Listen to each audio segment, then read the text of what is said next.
On the remote edge of the lake there was an old summer camp, which the children had long since left, and with them went the life that once bubbled in these houses, paths, and sports fields.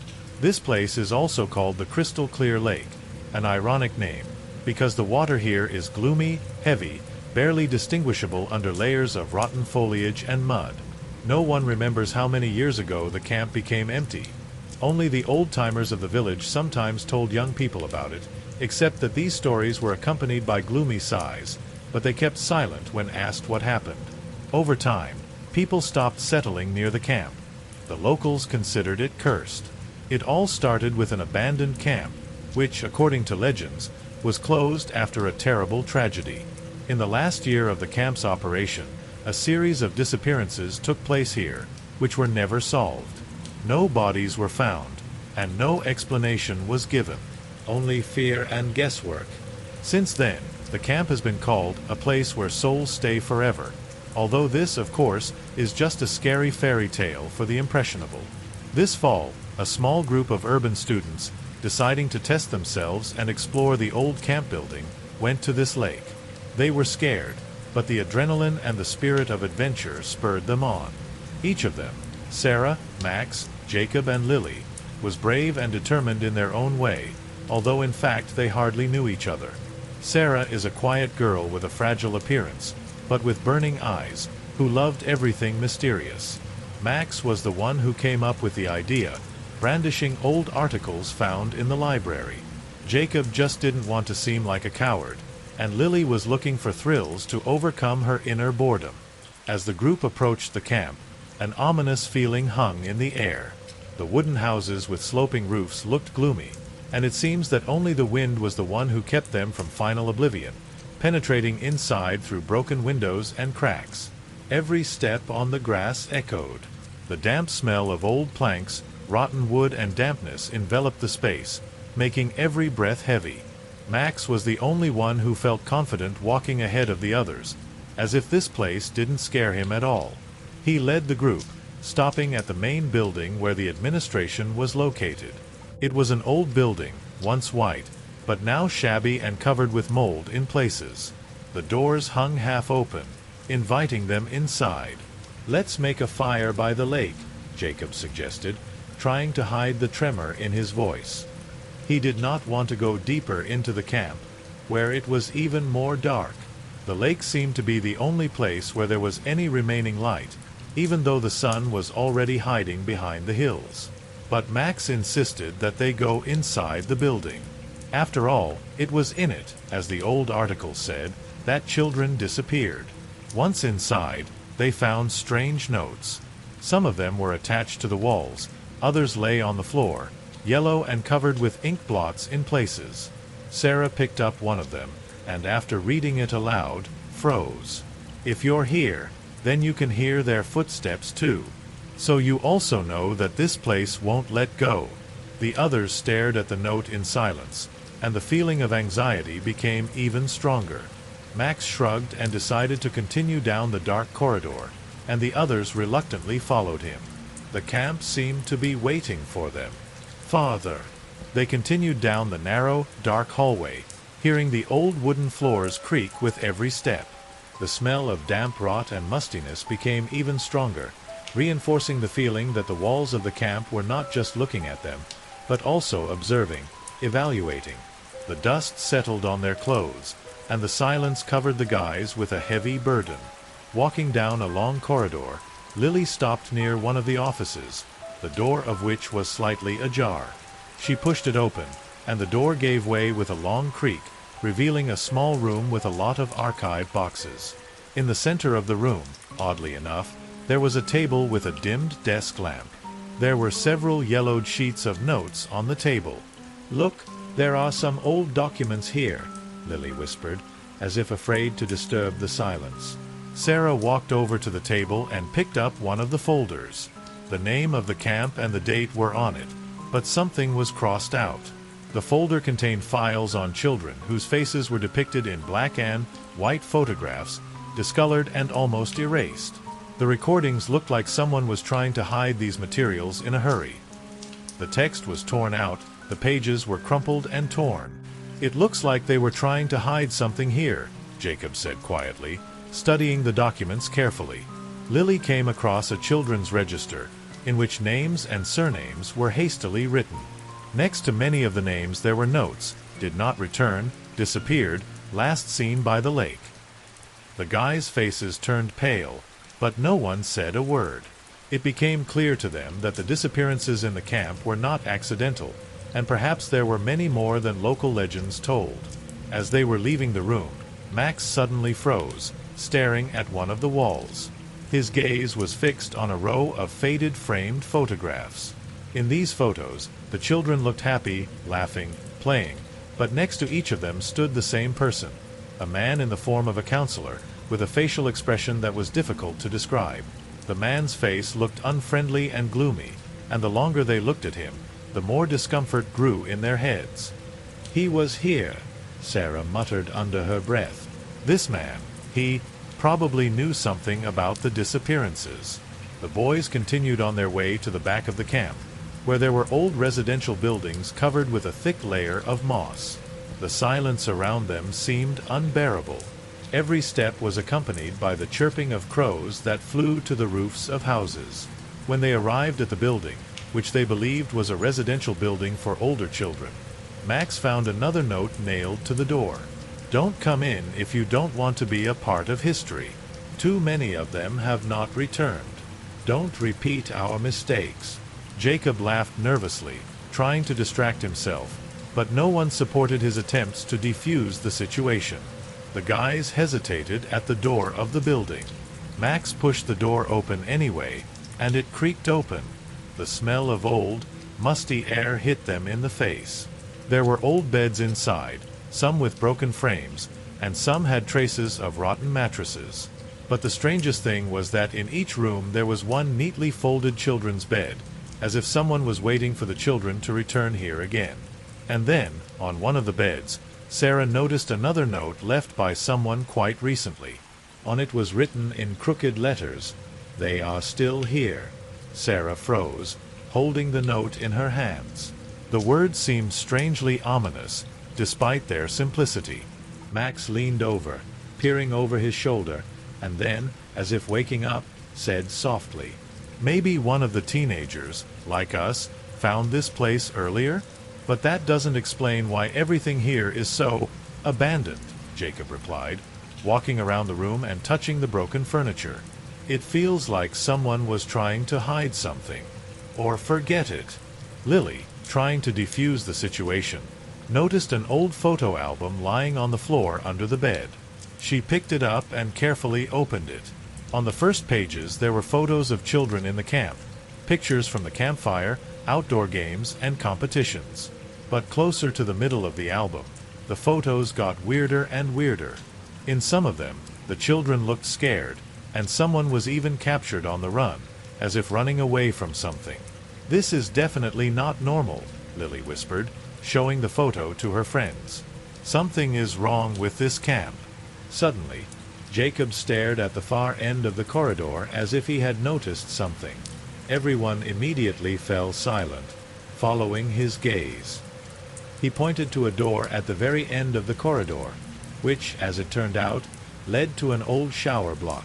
The door was painted bright red, while the rest of the doors in the camp had long been peeling and faded. "Why is the door the only one with new paint?" Max asked warily. "It looks like someone wanted her to be easy to spot or to stay away from her," Sarah replied, cautiously approaching closer. Jacob touched the door handle, and at that moment they all heard a strange, muffled sound, as if someone was tapping on pipes somewhere in the depths of the building. The sound echoed throughout the corridor, causing everyone to involuntarily freeze. Lily, without waiting for the decision of the others, carefully pulled the door open, and an abandoned shower block opened in front of them. The smell was even heavier, and it was obvious that this place had not been used for a long time. The floor was strewn with remnants of rust, and the pipes looked like they were about to fall apart. But what really surprised them was a set of old, stained posters and inscriptions on the walls written in pencil or marker. One of the inscriptions caught Lily's eye. "They forgot us. There is no escape." Max looked at it all with obvious suspicion, and his gaze became darker. At that moment, he noticed that in the corner, among the rusty pipes, there was an old box with documents and papers. He picked it up, feeling that there might be something important inside. The guys sat around and began to look through the documents. To their surprise, they found reports of lost children, letters from parents, and reports from counselors about strange incidents, all piled together. Among them was a letter from one of the parents, which immediately attracted Lily's attention. It said, "We keep looking for him, but no one is helping. The police do not want to investigate this case, and we are left alone." Jacob unfolded another piece of paper. It was a handwritten note, a despairing message, like a cry for help. "I can't keep quiet anymore. This is not an accident. Children disappear, and no one does anything. No one wants to know the truth.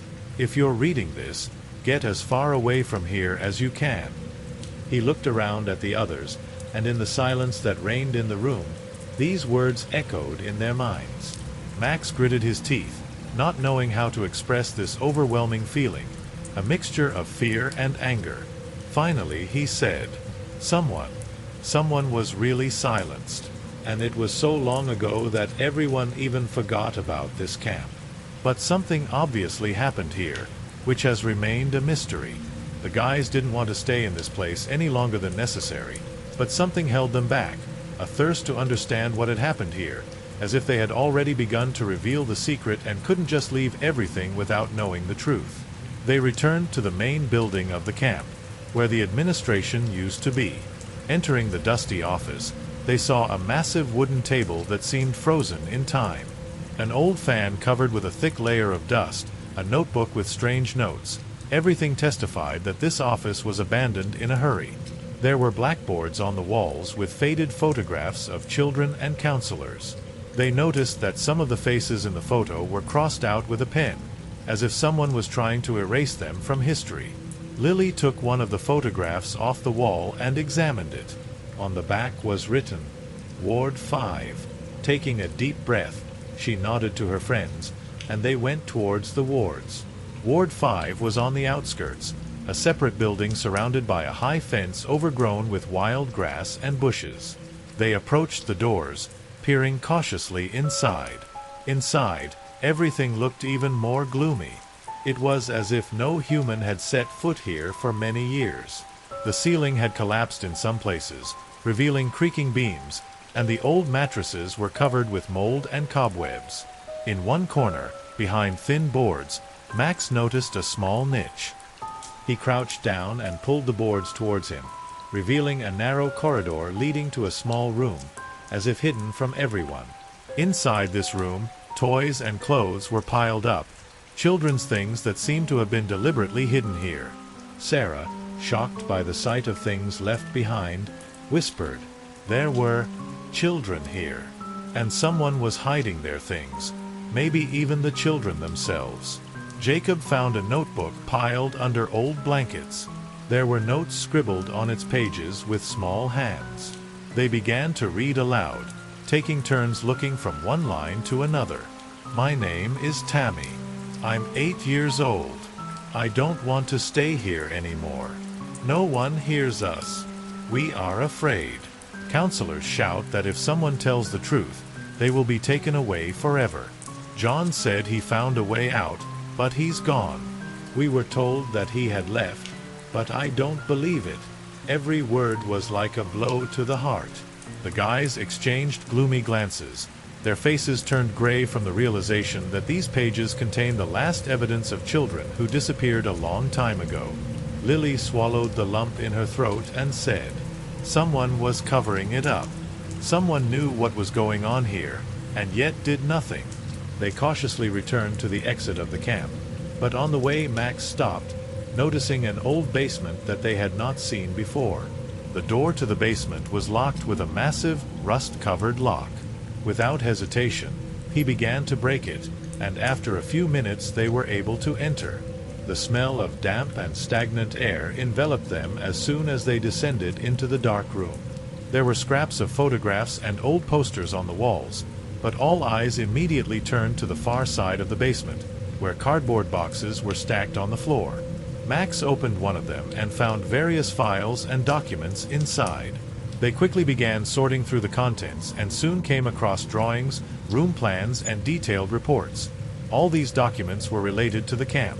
Among the papers were reports of missing children, with indifferent comments that all incidents are closed.